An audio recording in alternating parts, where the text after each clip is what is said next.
Would you believe it, another vlog on my YouTube channel. That must mean it's something pretty special, because the last vlog I did was from Voltron's press event at Europa Park.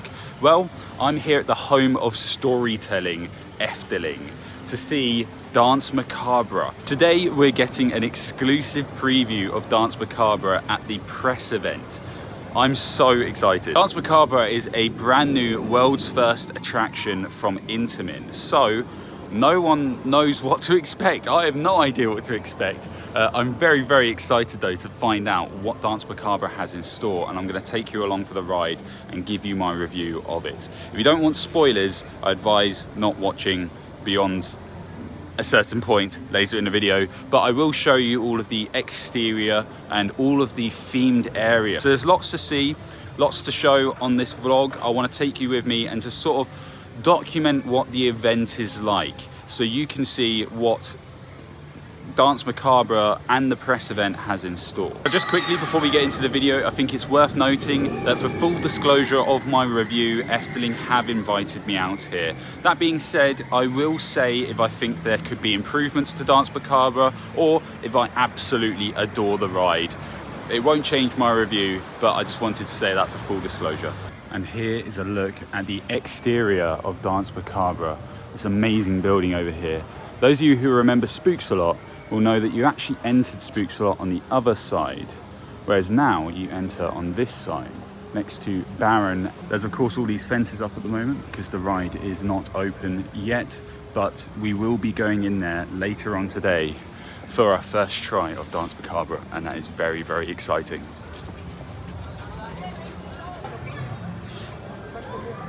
Right, so we've just entered the event now, and we're walking down this carpet right here, which leads us straight to the ride's entrance over here. And here is a better look at the amazing show building. And the reason this is so incredibly detailed is that all of these bricks are real bricks. You know, it's not fake, it's not plywood, fiberglass or anything like that. All of this is real, and I'm assuming that stretches all the way up the whole building.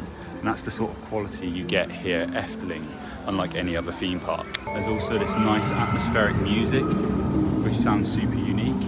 I like that they're not just playing the Spooks a Lot theme, well, the Danse Macabre music on repeat. They save that for, I'm assuming, inside the ride. Over here, we've got a photo opportunity, by the looks of things, with like a mock ride bench. Here you go, that's the type of photo you can get. It's that there. Looks very nice. I don't know whether these are the front doors. I'm assuming not, because the queue line doesn't stretch to here. Maybe this is the exit doors for the gift shop. And if we carry on around here, the building stretches round. Taking a much closer look at the entrance over here, you can see there is in fact a single rider line as well, like a lot of the rides here at Efteling.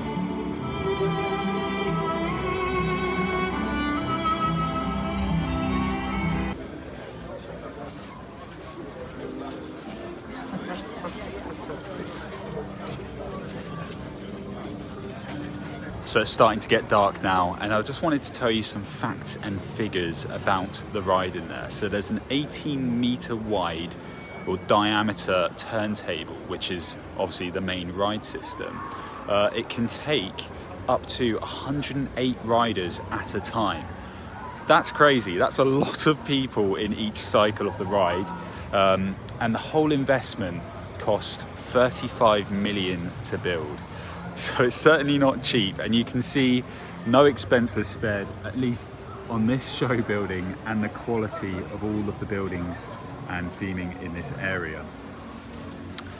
Other facts are there's something like over 600 lighting fixtures and I believe 64 speakers inside there. So it's pretty crazy. There's a lot going on inside this massive building right here, and I think it's nearly time to see what's inside. So let's go and take a look.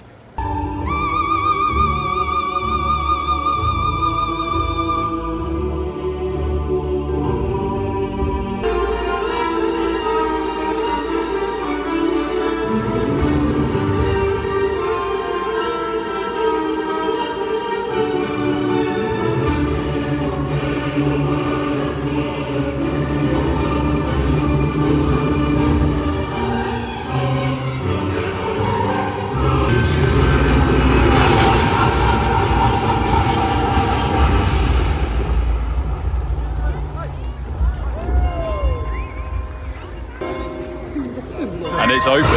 So here we go, we're walking on in. That opening ceremony was absolutely amazing. We're heading into the queue line right now. Walking through the queue line now. The atmosphere is fantastic with it being at night time. So we were waiting for it to get dark, and then they did that opening ceremony show. And of course, there's no way they could open a ride like this, which is entirely show-based, without putting on a show for the opening too.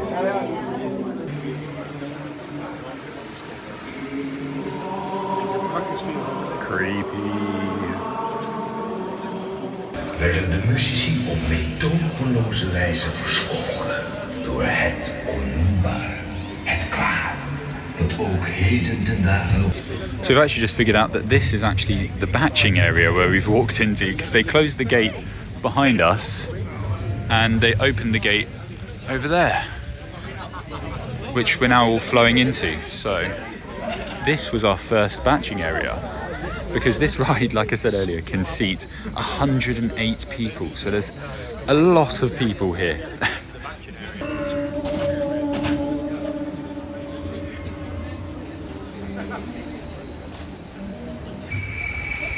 All the lighting looks incredible.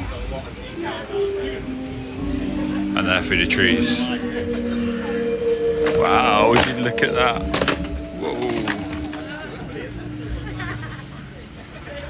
Wow, look at this. So we're walking up here and there's an enormous bridge up into this wooden building, which leads up into the main building. Here we go. Right, we're walking onto the wooden bridge which sort of wraps around through the trees. I had no idea any of this was back here, but it just looks amazing. Look at that. Absolutely stunning. There's loads of these doors, and we're heading down to number 5, which is our batching area. Oh my god, we're heading down these spooky tunnels. Look at this. It's very cool.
Okay, so before I let you know my review, let's take a look at the gift shop. Of course, where you exit to.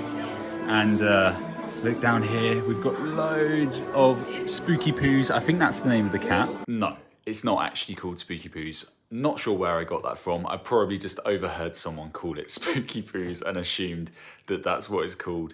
I don't believe it's called Spooky Poos. I think it's called Nayu or something along those lines, and is essentially the base of the story. There's a music concert, and I'm probably going to get this very wrong, but the story goes something along the lines of all of the musicians in the orchestra had disappeared because they looked at the cat and their souls are trapped in the church. Something along those lines. If it's not that, then I'm sure it's not far off that. But yes, let's go back to the shop where I'm sure I call the cat Spooky Poos a lot more often. Actually, I think I'm just going to keep calling it Spooky Poos in general. I quite like that. And ooh, that one looks a bit scary actually. But over here, all sorts of stuff, you know, notebooks, pens. I have no idea what some of these are. Oh, tattoos. Why not? Oh, and the lights have come back on. That's lovely. Wow, look at some of this stuff here. The quality of all this merch looks amazing. You could have candle holders that look like they're floating because the chain looks like it's holding it down to the ground. I mean, hoodies and like a sweatshirt with again Spooky Poos on. I'm hoping the cat's called Spooky Poos. Oh, I like these. Got a pack of Danse Macabre playing cards. They're super cool. These glasses, yeah, they are very, very nice. The quality of all this merch seems top notch, but then it's Efteling, so you wouldn't expect nothing but the best. I love these lamps. Look at these. There's actually a bulb in there. Now that would look very, very cool at home. Snow globe again looks so cool. We've got Spooky Poos in there. There's a book, which I'm assuming will tell the story. And then around here, we've got some key rings, which look very nice. This one's very nice. Look at this, with the Danse Macabre logo. I'll get the shadow out of the way. There we go. Let's talk about the ride. That was very, very impressive. Oh my God, that was unbelievable. Like I said, it is the perfect 50-50 combo between a show and a ride. It's not the most forceful ride in the world. There's a little pop of airtime in there from time to time, but I didn't expect it to tilt as much as it did. That was so impressive. And yeah, obviously the iconic music from Spooks a Lot. Well, it's not from Spooks a Lot, but it's that music made its way over to the new ride, which obviously it had to. There was no way it couldn't. There was other nods to Spooks a Lot in there. If you're expecting like a forceful teacups ride, it's not that. It's not that. It's a ride that does spin, not to a level. If you're worried about spinning and feeling like make you feel a bit sick or anything, it's not like that. It won't spin you to the point where it makes you feel sick, but you are turning quite fast in time with the music and getting turned towards different points of interest that it wants to turn you to look at, essentially. I'd like to have seen maybe a little bit more I guess airtime, or like there is a section, spoiler, just warning you now, there is a section where it actually goes up in darkness to full height and then drops again, which was very, very cool, and you can feel it in your stomach. Maybe it's not the most forceful drop in the world. It wasn't crazy airtime. We're not talking like a roller coaster like airtime, but yeah, maybe if that was slightly more forceful, that would be quite cool. But at the same time, I'm really nitpicking here because it was just such an impressive show dark ride, essentially. Very, very impressive. That's my review of it. It will be exciting to see how busy tomorrow is on the opening day. I'm expecting it to have very, very long queues, which is why I'm very eager to get on it again tonight, because I have a feeling I'm going to be queuing for a long time tomorrow.